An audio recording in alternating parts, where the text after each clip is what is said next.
The Justin Robert Young podcast is brought to you, as always, by patreon.com/JuRY.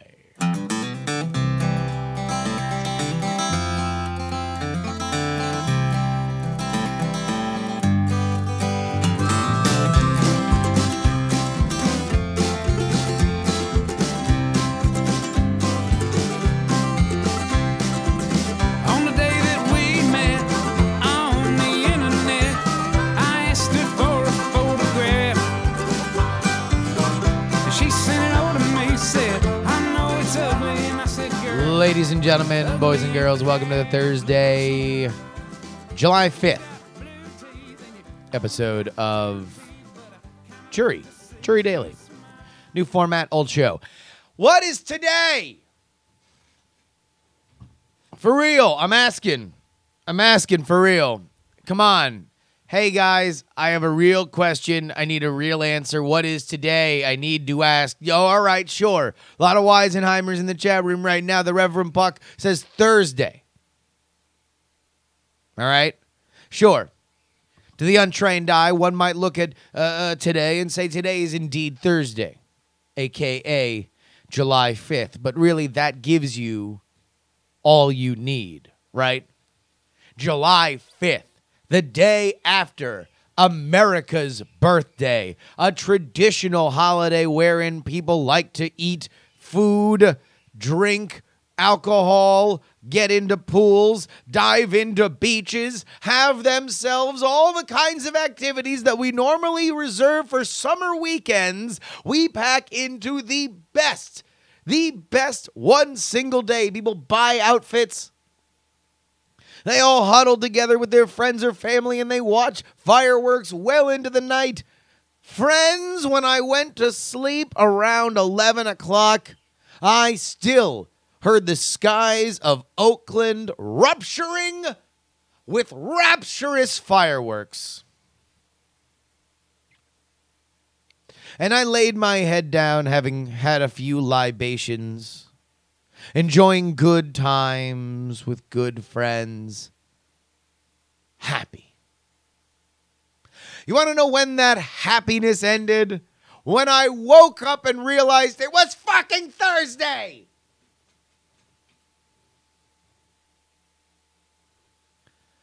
Who had this idea? We're America, damn it.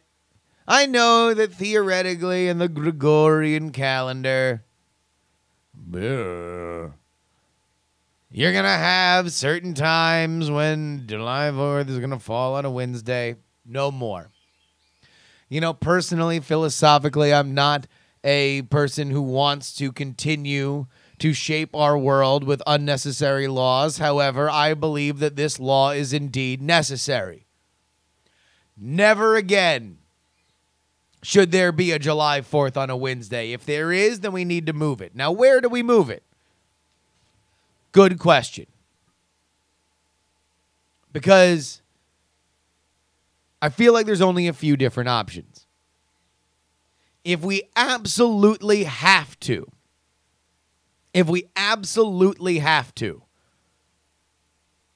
we can move it to Thursday. All right? At least on a Thursday, that's a day off. People can take Friday off. Now, all of a sudden, bada bing, bang, boom, 4-day weekend. Now, I know a lot of people might not have that day. You might still have the day where you have to go back to work and do some things after you've had a very, very fun Independence Day. However, it's the best we can do. Here's the one thing we're not going to be doing, though, Tuesday. Fuck that as well. In fact, Tuesday might be worse than Wednesday. So Tuesday and Wednesday, right out. Let's get into the optimal situations. Friday. A Friday, July 4th. Yes, please. I want a Friday, July 4th. In fact, I would be open. I am open to reach across the aisle. And let's see if we can't strike the grand bargain to make July 4th a permanent Friday fixture. On the other hand, you have Monday. Now, this presents a very, very interesting option for us because fireworks being a very, very key element of July 4th, we can now move fireworks to July 3rd. That's Sunday night. So people are blowing up fireworks as we ring in the new year. Kind of a little bit. I know. I'm already hearing from New Year's Eve purists that are like, fuck you. Midnight fireworks are our deal. We can share the wealth on this. There's a long enough span between New Year's Eve and July 4th, this newly minted Monday, July 4th, wherein I think we could enjoy 2 days here in America where we blow up fireworks late into the night. So pause that, all right? Now, here's what I might not, here's what I don't want. You want to know what I do not like? I don't know if I don't like it as much as I don't like Tuesday, and I certainly don't like Wednesday, but I'm not a fan, really not a fan of Saturday, July 4th. Not a fan of it. No. It's already a summer weekend. You don't need to plus it, okay? A Saturday, July 4th is a hat on a hat if I've ever seen one. And don't even get me started on Sunday, July 4th. I'm sorry. Wait a minute. I'm just getting late breaking news here into the twitch.tv/Justin R. Young chat room. We are now getting word that Chicago would be very, very, very upset with the idea that I have just nixed Saturday in the park. Must have been the 4th of July. Okay? I understand that it already has its theme music. I understand that there is already a built-in fan base.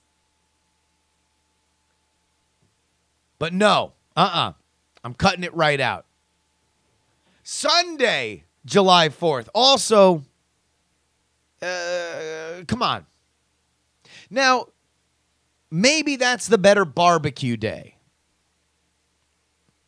Maybe that's the better day in which we can all gather together as a family. Maybe, indeed, it's optimal for those of us with kids to have a good July 4th. It's Sunday. Everybody's already relaxed. You're there. It's a good way to wrap up the weekend. And you can still get your partying out on Saturday. So, here are I am unveiling right now my official rankings of days to have July 4th on. Number 1 with a bullet, Friday. Number 2, Monday. Number 3, Thursday. Number 4, Saturday. Number 5, Sunday. Number 6, and this is controversial, I'm going to go Tuesday. And the worst day to have July 4th is fucking Wednesday. Wednesday. What we just had. Not a fan. Not again. Never forget. That's it. Lay ought to be a law. Somebody, I am a single issue voter from here on out. Termites are good in our chat room says this makes no sense. Absolutely, it does not. I agree with you. A Wednesday, July 4th makes no sense. I'm a single issue voter wherein you need to make sure that this abomination against God and country never again darkens our door.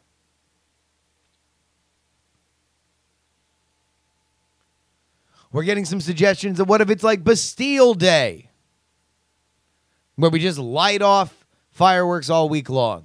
Well, Gambling Man, who said that in the chat room, I think that the future is here. There are many Bastille Day celebrators in Oakland, as the fireworks have been being lit off in our neighborhood for about a week now, and I would project that they will be being lit off for about a week from now. All right, hold on. Now, it comes with a little give and take here. Like I said, I'm a wheeler dealer. There are no sacred cows here. If my demand is met to never have July 4th on a Wednesday again,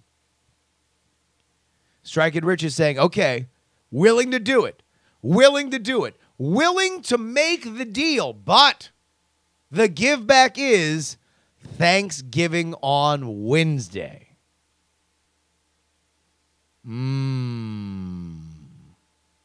Thanksgiving on Wednesday. Now,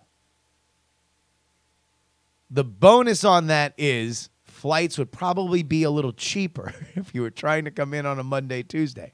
Although they probably wouldn't be cheaper if Thanksgiving was moved to Wednesday. No, you want to know? I'm not willing to do it. I'm not willing to do it. I'm sorry. Can't do it. Can't move it to Wednesday. Come up with another holiday to move. Come up with another. If you have deals, you've got deals that you're willing to make sure that we never have to deal with an Independence Day in the middle of the week again, then please go ahead and write into me, JustinRobertYoung@gmail.com. Again, JustinRobertYoung@gmail.com. You can write in just like some of these fine folks did.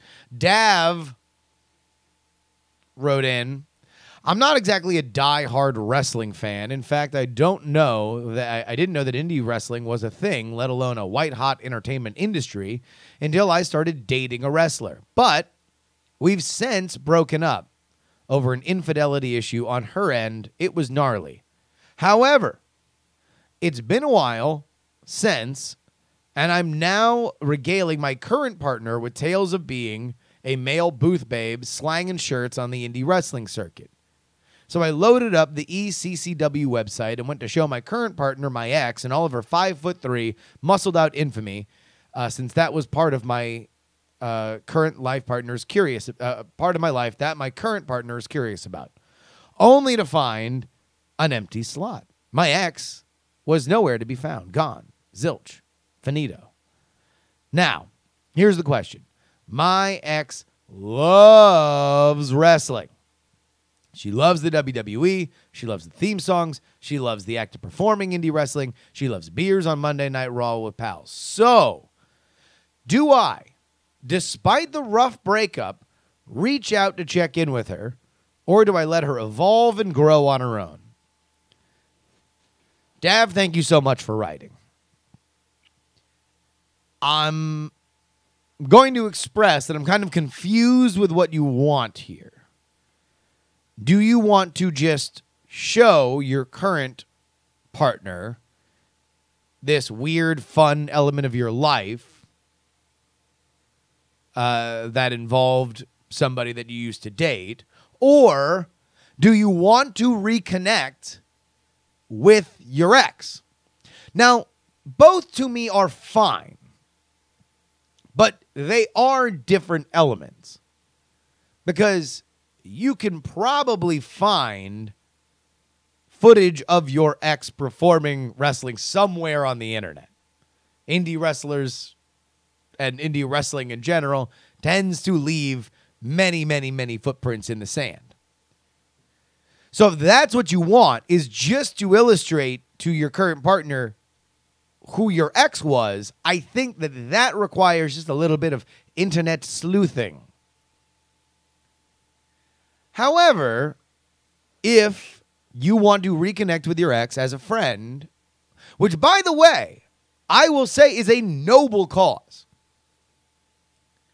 It is a noble cause for a few reasons. Number one, I think if you go into every relationship assuming that you are going to have a friendly relationship after you break up, or at least that's the ideal, I think it helps a relationship while it's ongoing. It also tends to prevent really shitty behavior that is justified in your mind because you believe you're never going to see these people again.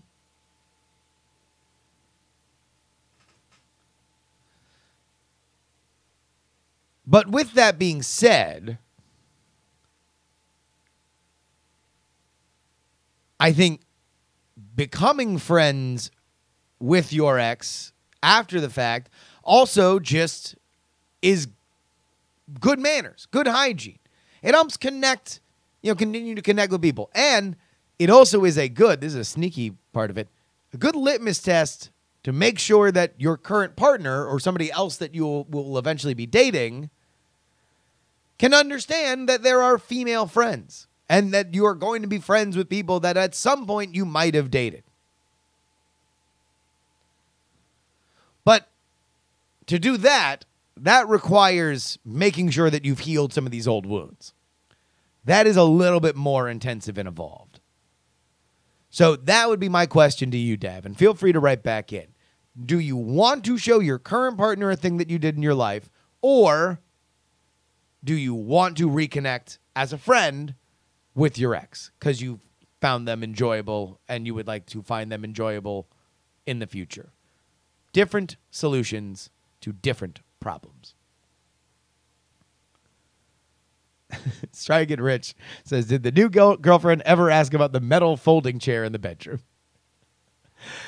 Jake writes, so for the Elastigirl comments, of course, we're still talking about this New Yorker review that we found hilarious because the reviewer kept talking about how bonerific Elastigirl was. Jake writes, for the Elastigirl comments, for me personally, that voice alone is enough kryptonite for me to not worry about anything inappropriate during my public viewing.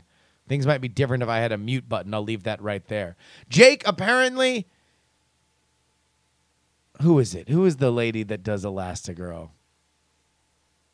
She was in The Big Hurt. Or not The Big Hurt, The Big Sick. Holly Hunter. Holly Hunter is apparently Jake's boner kryptonite.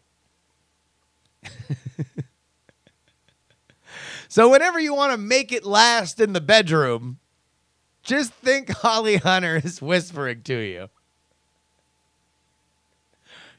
Oh, God, I wish I did a Holly Hunter. What's a good Holly Hunter? Hey, you should really slow down.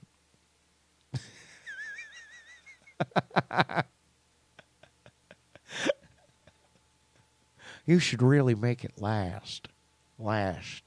She kind of has a little bit of that lisp. She's got a little bit of that southern kind of lisp, right? Hey, I'm Holly Hunter. I just want to say, I kill boners. I'm doing Holly Hunter ASMR. Holly Hunter ASMR. If you got any Holly Hunter, it's kind of turning into McConaughey. No, McConaughey's got this resonance to it. Holly Hunter's way up here. Holly Hunter's just like as if you only had your mouth to talk. Matthew McConaughey's way down here. See? Does kind of sound like the ad dragon. Hey, y'all. Anonymous airline professional wrote in about our questions.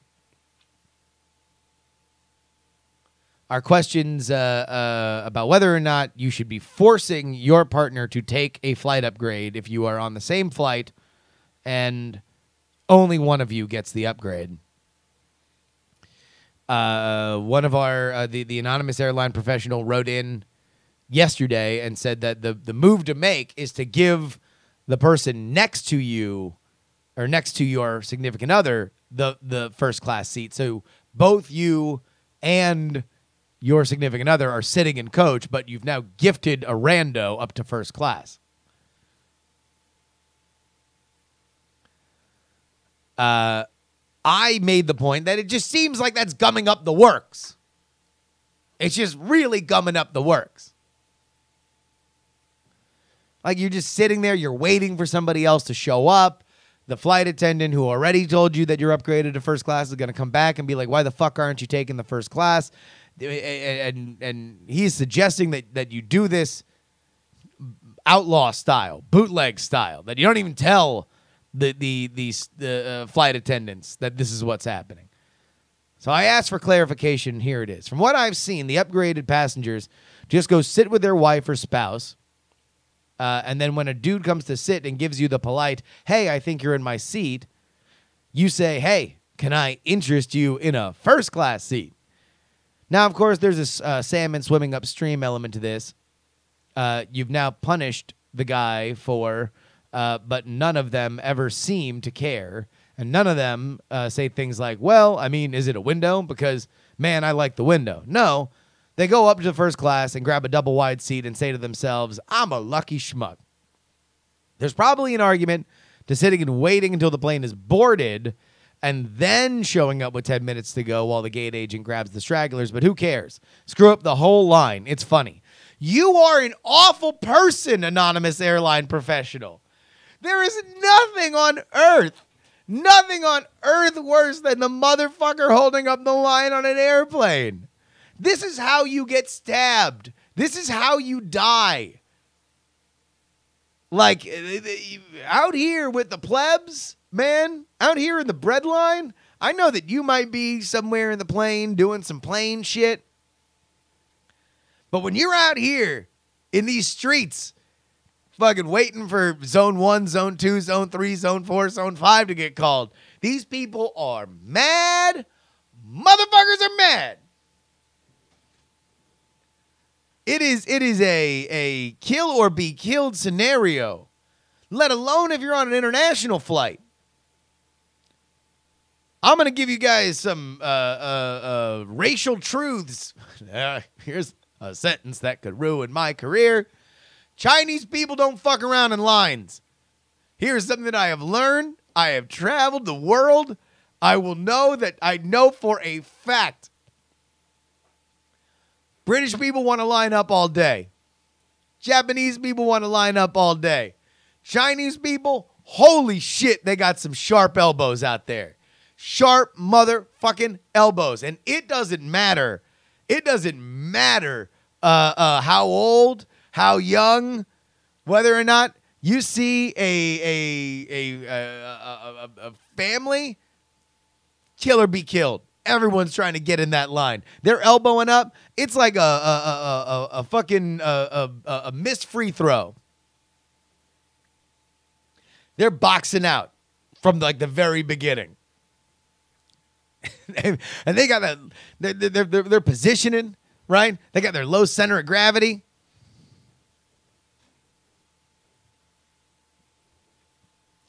It's rough out there. You're telling me I'm going to be sitting there like, I'm going to fob off my first class. Fuck that. I'm not trying to die. You can peddle that shit somewhere else. Reminder, all this week through the weekend, you can get cheap Contender Games. That is the social party game that I invented with John Teasdale. It involves real presidential quotes. Perfect for the summertime. You can get it in your life for the cheapest we've ever offered it. $17.76 for the base deck. That's 500 cards, including quotes from George Washington all the way through the current president. If you want mini expansions for the Contender, they are buy one, get one free right now, all through the week, because we had to suffer with a Wednesday, July 4th, all through the weekend. Use code ROCKETS at checkout. Just put an even number of mini expansions in your cart. Code ROCKETS. Pa-pa! Chopped in half. The price. Ladies and gentlemen, that about wraps it up for our week of JuRY Dailies. Thank you guys so much. Shout outs to all the patrons. Patreon.com/JuRY. Reminder, you can email us, JustinRobertYoung@gmail.com. Put JuRY in the subject line. Twitter, Instagram, Snapchat @JustinRYoung. And join the conversation at diamondclub.reddit.com. If you have Amazon Prime, support the show for free by creating a Twitch account, going to twitch.tv/JustinRYoung, and subscribing with Twitch Prime. That's free money. You already have it as part of Amazon Prime. I call dibs. Give me my money. Till next week, my name is Justin Robert Young. Please, don't die.